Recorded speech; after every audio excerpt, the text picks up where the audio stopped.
Hai, salam Kendimas. Supaya Anda memahami sebenarnya apa itu filter. Filter itu saringan. Namanya saringan pasti ada yang rapat, ada yang longgar, ada yang kencang, ada yang padat. Secara prinsip dia tugasnya menyaring. Di zaman nenek moyang dulu mereka menggunakan sabut kelapa, ijuk, pasir, bekerikil, arang, ya seperti itu. Sebenarnya sampai saat ini pun masih tetap seperti itu.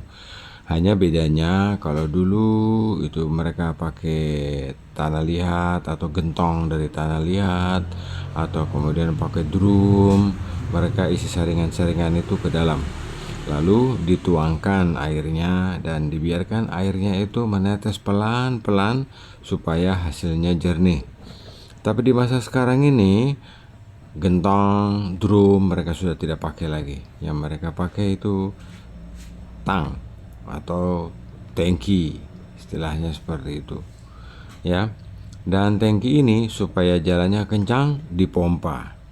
Karena tidak puas, dipasang lagi pompa yang lebih besar. Mau tidak puas, pompanya dibesarkan lagi. Padahal semakin besar pompa, semakin jelek hasilnya. Karena tekanan yang begitu kencang mengakibatkan kotoran itu keluar dari saringan.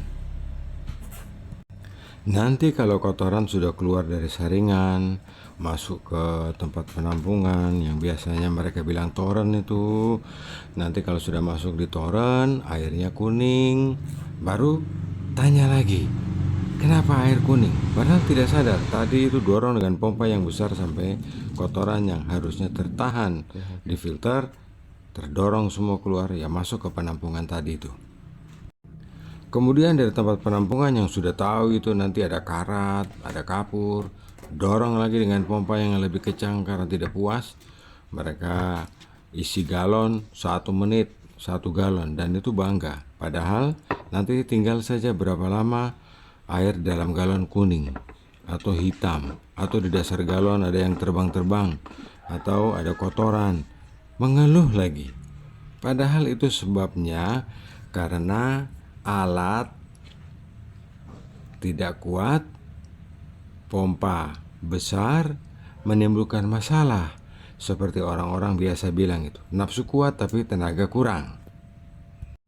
Nah, jadi kita orang semua ini harus berpikir lebih logika. Jadi, kalau alat kecil, ya jalan pelan-pelan. Jangan dipaksakan. Kalau mesin besar-besar, tidak apa-apa, karena itu sudah ukuran pabrik. Kalau cuma namanya depot air minum, itu tunduknya ya pada Permenkes 492. Dan di Permenkes 492 tidak memberikan syarat-syarat yang berat kok. Seperti harus ini, harus tambah ini, harus tambah itu, tidak. Itu karena kita sendiri yang punya mau, bukan peraturan yang punya mau. Padahal hasil yang keluar setelah dari laboratorium itu yang diminta cuma bakteriologi, dan 3 bulan sekali kewajiban kita untuk memeriksakan kimia dan fisika air. Cuma itu. Yang bikin neko-neko itu ya kita sendiri. Ingat, jangan lupa subscribe ya. Dalam urusan saringan, itu walaupun tanpa dipompa, air tetap bisa mengalir. Yang penting namanya masih filter. Urusannya lebih lain jika itu adalah ultrafilter.